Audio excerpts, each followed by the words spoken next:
ಓಂ ಸಾಯಿರಾಮ್. ಸಮರ್ಥ ಸದ್ಗುರು Sainath Maharaj K ಜೈ. ನಮ್ಮ ಸಾಯಿ ಕುಟುಂಬದ ಎಲ್ಲ ಸಾಯಿ ಭಕ್ತರಿಗೆ ನಮಸ್ಕಾರ. ಸಾಯಿ ಆಶೀರ್ವಾದ ಸದಾ ನಿಮ್ಮ ಮೇಲೆ ಇರಲಿ ಅಂತ ಬಾಬಾಗೆ ಬೇಡ್ಕೊಂತ ಇವತ್ತಿನ ವಿಡಿಯೋ ಶುರು ಮಾಡ್ತಾ ಇದ್ದೀನಿ. ಇವತ್ತಿನ ವಿಡಿಯೋದಲ್ಲಿ ಸಾಯಿ ಏನು ಹೇಳ್ತಾ ಇದ್ದಾರೆ ಅಂದರೆ, ಮಗು, ಕೋಟಿಯಲ್ಲಿ ಒಬ್ಬರಿಗೆ ಇಂತಹ ಭಾಗ್ಯ. ತಕ್ಷಣ ವಾರಾಹಿ ಅಮ್ಮನ ಹಿಡಿದು ನಿನ್ನ ಬೇಡಿಕೆ ಹೇಳಿಕೊ. ಈ ನವರಾತ್ರಿ ದಿನಗಳು ಮುಗಿಯುವ ಒಳಗೆ ಅದು ನೆರವೇರುತ್ತದೆ ಅಂತ ಸಾಯಿ ನಮಗೆ ಒಳ್ಳೆಯ ಸಂದೇಶವನ್ನು ಇವತ್ತು ಹೇಳ್ತಾ ಇದ್ದಾರೆ. ಎಲ್ಲರೂ ಕೂಡ ನಿಮ್ಮ ಬೇಡಿಕೆಗಳನ್ನು ಹೇಳ್ಕೊಂತ ತಪ್ಪದೆ ಅತಿ ಶೀಘ್ರದಲ್ಲಿ ನಿಮ್ಮ ಬೇಡಿಕೆಗಳು ಈಡೇರಬೇಕು ಅಂದರೆ ವಾರಾಹಿ ಅಮ್ಮನ್ನ ಮುಟ್ಟಿ ನಿಮ್ಮ ಬೇಡಿಕೆ ಈಡೇರಬಹುದು. ಇದು ಎಲ್ಲರಿಗೂ ಬರುವಂಥ ಅವಕಾಶ ಅಲ್ಲ. ಮಗಳೇ, ನೀನು ಈ ಸಂದೇಶವನ್ನು ಯಾದೃಚ್ಛಿಕವಾಗಿ ಕೇಳುತ್ತಿಲ್ಲ.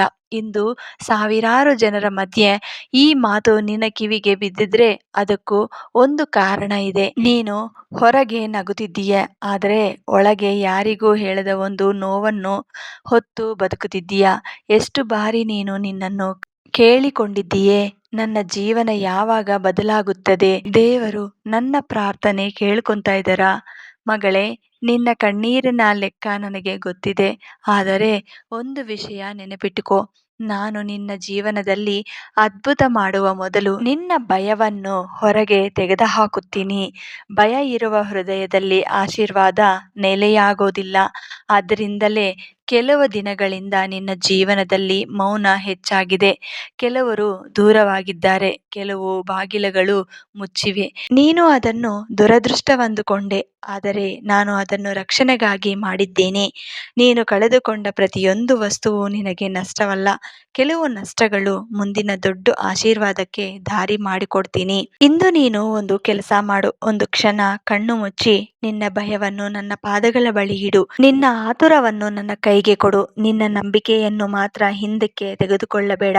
ಯಾಕಂದ್ರೆ ನಿನ್ನ ಸಮಯ ಇನ್ನೂ ಮುಗಿದಿಲ್ಲ, ಅದು ಈಗ ಆರಂಭವಾಗುತ್ತದೆ. ಮಗು, ಈ ಕ್ಷಣದಲ್ಲಿ ನೀನು ನನ್ನ ಧ್ವನಿಯನ್ನು ಕೇಳುತ್ತಿದ್ದರೆ ಒಂದು ಕ್ಷಣ ಬೇರೆ ಎಲ್ಲವನ್ನು ಮರೆತು ನನ್ನ ಮಾತು ಕೇಳು.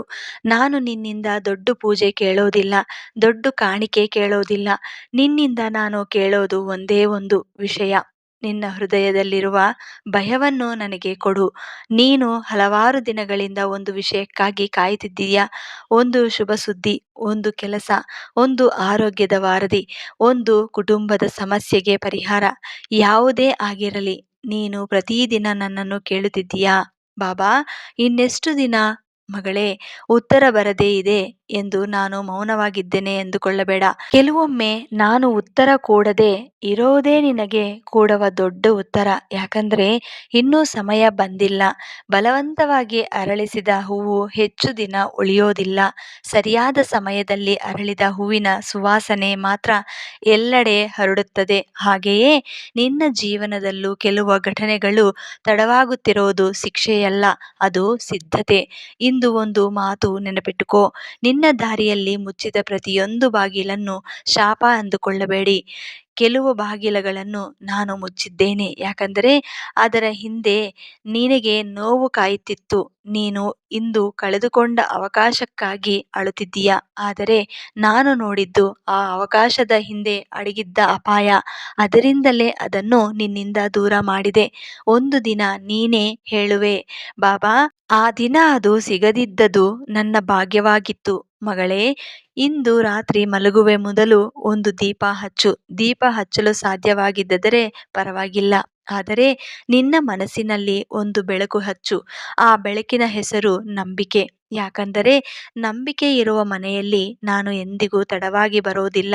ಇನ್ನೊಂದು ಮಾತು, ಇತ್ತೀಚೆಗೆ ನೀನು ನಿನ್ನ ಜೀವನದಲ್ಲಿ ಕೆಲವರು ನಿನ್ನನ್ನು ಬಿಟ್ಟು ಹೋದರು, ಕೆಲವರು ಕಾರಣವಿಲ್ಲದೆ ಬದಲಾಗಿದ್ರು. ನೀನು ನಿನ್ನನ್ನೇ ತಪ್ಪು ಮಾಡಿಕೊಂಡೆ. ಆದರೆ ಎಲ್ಲರೂ ಜೀವನ ಪೂರ್ತಿ ಜೊತೆಯಾಗಬೇಕೆಂದಿಲ್ಲ. ಕೆಲವರು ನಿನಗೆ ಪಾಠ ಕಲಿಸಲು ಮಾತ್ರ ಬರುತ್ತಾರೆ, ಕೆಲವರು ನಿನ್ನ ಮೌಲ್ಯ ತಿಳಿಸಲು ದೂರ ಹೋಗುತ್ತಾರೆ. ಇನ್ನು ಕೆಲವರು ನಿನ್ನ ಜೀವನದಿಂದ ಹೊರಟಾಗಲೇ ನನ್ನ ಆಶೀರ್ವಾದ ಒಳಗೆ ಬರುತ್ತದೆ. ಆದ್ದರಿಂದ ಯಾರಿಗಾಗಿ ಅತಿಯಾಗಿ ದುಃಖ ಪಡಬೇಡ. ನಿನ್ನನ್ನು ಬಿಟ್ಟವರನ್ನು ನಾನು ನೋಡಿಕೊಳ್ಳುತ್ತೇನೆ, ನಿನ್ನನ್ನು ನಂಬಿದವರನ್ನು ನಾನು ನೋಡ್ಕೊಂತೀನಿ. ಇಂದು ನನ್ನ ಬಳಿ ಒಂದು ಪ್ರಾರ್ಥನೆ ಮಾಡು. ಬಾಬಾ, ನನಗೆ ಬೇಕಾದದನ್ನು ಕೊಡೋದಕ್ಕಿಂತ ನನಗೆ ಒಳ್ಳೆಯದಾಗೋದನ್ನೇ ಕೊಡಿ. ಈ ಒಂದು ಪ್ರಾರ್ಥನೆ ನೀನು ಜೀವನವನ್ನು ಬದಲಾಯಿಸಬಹುದು. ಯಾಕಂದರೆ ಮನುಷ್ಯ ಕೇಳೋದು ಒಂದು, ದೇವರು ಕೊಡೋದು ಇನ್ನೊಂದು. ಆದರೆ ದೇವರು ಕೊಡೋದೇ ಕೊನೆಯಲ್ಲಿ ಆಶೀರ್ವಾದವಾಗುತ್ತದೆ. ಮಗಳೇ, ಈ ಸಂದೇಶವನ್ನು ಕೇಳಿದ ನಂತರ ಆತುರ ಪಡಬೇಡ. ಹಿಂದೆ ಅದ್ಭುತವಾಗಿದ್ದರೂ ನಿರಾಶೆಯಾಗಬೇಡ. ನಿನ್ನ ಜೀವನದಲ್ಲಿ ಈಗಾಗಲೇ ಬದಲಾವಣೆ ಆರಂಭವಾಗಿದೆ. ಅದು ಮೊದಲು ನಿನ್ನ ಮನಸ್ಸಿನಲ್ಲಿ ನಡೆಯುತ್ತದೆ, ನಂತರ ನಿನ್ನ ಪರಿಸ್ಥಿತಿಯಲ್ಲಿ ಕಾಣಿಸುತ್ತದೆ. ಕೊನೆಗೆ ಒಂದು ಮಾತು ಮಾತ್ರ ನೆನಪಿಟ್ಟುಕೋ, ನನ್ನನ್ನು ಪರೀಕ್ಷಿಸಬೇಡ, ನನ್ನ ಮೇಲೆ ನಂಬಿಕೆ ಇರಲಿ. ನಂಬಿಕೆ ಇರುವ ಒಂದು ಕಣ್ಣೀರು 1000 ಮಾತುಗಳಿಗಿಂತ ಹೆಚ್ಚು ಶಕ್ತಿಯುತ. ನಾನು ನಿನ್ನ ಜೊತೆ ಇದ್ದೇನೆ, ನಿನ್ನ ಹೆಜ್ಜೆ ಹೆಜ್ಜೆಯಲ್ಲೂ ಇದ್ದೇನೆ. ಸರಿಯಾದ ಸಮಯ ಬಂದಾಗ ನೀನು ಕನಸು ಕಾಣದ ರೀತಿಯಲ್ಲಿ ನಿನ್ನ ಜೀವನದಲ್ಲಿ ಬಾಗಿಲುಗಳನ್ನು ತೆರೆಯುತ್ತೇನೆ. ಶ್ರದ್ಧೆ, ಸಬೂರಿ ಇವು ಎರಡೂ ಹಿಡಿದು ನಡೆಯುವವನ್ನು ನಾನು ಎಂದಿಗೂ ಕೈ ಬಿಡೋದಿಲ್ಲ. ನಿನ್ನ ಜೀವನದಲ್ಲಿ ಏನ್ ತೊಂದರೆಗಳು ನಡೆದಿಯೋ ಅದೆಲ್ಲ ಕೂಡ ಇವತ್ತು ನಿನ್ನ ಸಮಸ್ಯೆಗೆ ನಾನು ಒಂದು ದಾರಿ ತೋರಿಸುತ್ತೀನಿ. ಮಗು, ಇವತ್ತು ನನ್ನ ಮೇಲೆ ಪೂರ್ತಿ ವಿಶ್ವಾಸ ನಂಬಿಕೆ ಇಟ್ಕೊಂಡು ಆ ತಾಯಿಯ ವಾರಾಹಿ ಅಮ್ಮನ ಮುಟ್ಟಿದ್ದೀಯ.